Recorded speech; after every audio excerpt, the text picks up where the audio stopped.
Je m'appelle Ndongo Ndiaye. Je suis le conseiller du président de la République en charge de la jeunesse et des sports. Je suis un ancien international sénégalais de basket, un homme politique, membre du directoire national de la PR et militant à Sadio dans le département de Mbacké. Oui, écoute, le sport, le sport est un grand réceptacle pour les activités comme la politique, parce que le sport est plus que l'activité sportive, parce que l'activité sportive est une chose, mais le sport en est une autre.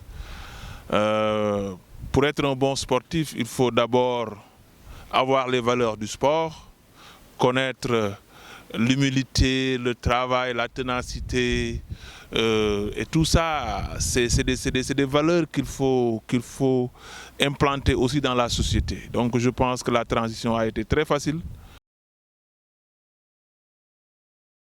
Écoute, il est quand même difficile de faire un bilan à mi-parcours parce que je crois que les objectifs sont fixés tout le temps par rapport à un mandat ou par rapport à une génération.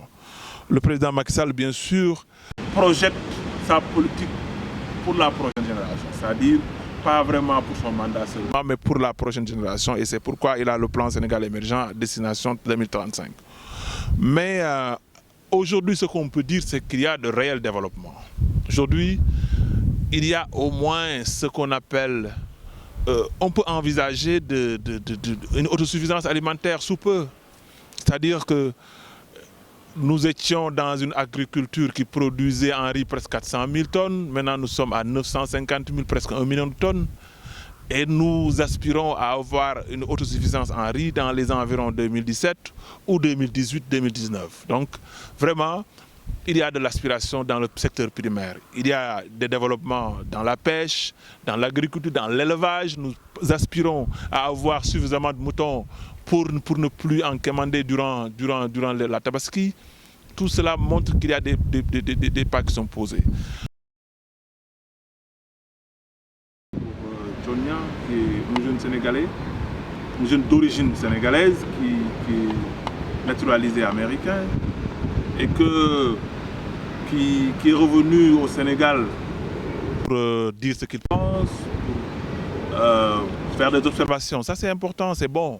Mais quand même aussi, il faut que nous aussi qu'on puisse dire ce qu'on pense de ce qu'ils pensent. Pour moi aussi, il ne faut pas qu'on prenne les Sénégalais qui sont là pour y demeurer. Parce que nous dire ce qui ne va pas, nous raconter nos maux, nos problèmes, sans nous donner la solution qu'il faut, ça aussi, c'est pas ce qu'on demande. Je pense qu'il est important qu'ils puissent dire ce qu'ils pensent, bien sûr, mais qu'ils comprennent aussi que des pas sont en train d'être franchis, de grands pas. S'il nous dit qu'aujourd'hui, que le Sénégal, il y a des problèmes pour se soigner, ainsi de suite, mais il est 10 000 fois beaucoup plus difficile aux États-Unis, où j'ai vécu moi aussi pendant 15 ans, que de soigner aux États-Unis qu'au Sénégal. Il est extrêmement difficile. Obama même n'a pas réussi à résoudre ce problème pendant ces 8 ans de mandat. Donc c'est extrêmement difficile. Pas du tout, pas du tout. C'est que nous aussi, nous avons le droit de répondre, de dire ce qu'on pense, de ce qu'il pense.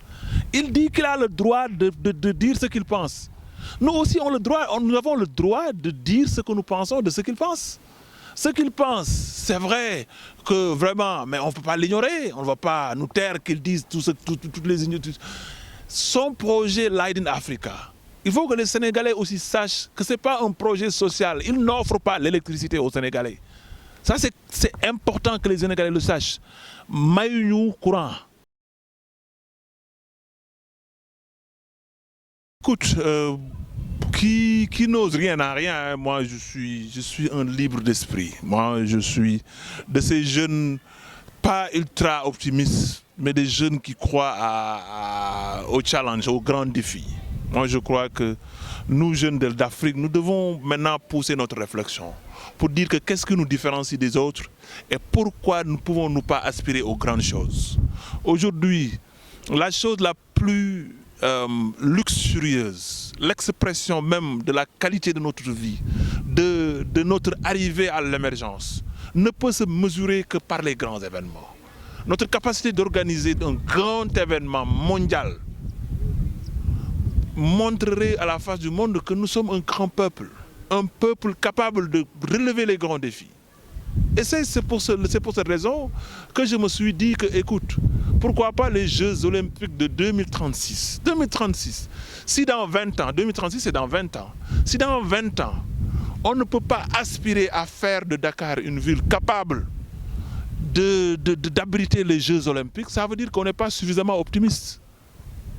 Ça, je ne jette pas des pierres à monsieur le maire de Dakar à qui j'ai de l'estime et de l'admiration, mais au lieu de se focaliser sur un parking qui est la place de l'Indépendance ou quelque chose comme ça, qu'il pense à faire de sa ville une ville capable d'abriter les Jeux Olympiques. Ça, c'est une vision, ça, c'est quelque chose d'extraordinaire. Non, c'est une participation. Pour moi, la vie, c'est la communication. Pour moi, la vie, c'est la communication. Moi, je suis un très grand fan, un aspirateur, celui qui croit en la communication. Contrairement à ce que les gens disent, que quelquefois la parole, ce n'est rien, tout ça. Non, moi, I believe on words. I believe on words. Je pense que les plus grands leaders du monde se sont illustrés par les paroles qu'ils ont laissées. Je dirais Martin Luther King, JFK, je parle de Winston Churchill. Ce n'est pas ce qu'ils ont fait, mais ce qu'ils ont dit qui a fait des personnalités extraordinaires, qui ont marqué leur histoire. Et je pense que la communication, c'est important. C'est une façon de participer à la vie de la nation.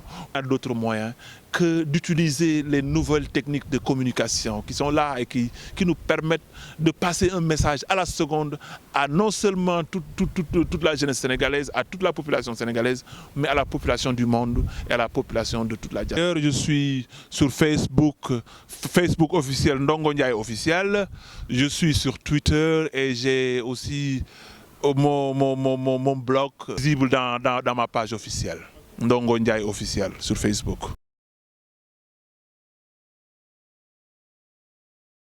Remercier tout le monde et puis inviter la jeunesse à se décomplexer. C'est vraiment s'ouvrir au monde. Puisque, écoute, nous sommes un grand village et que le Sénégal est un quartier de ce grand village.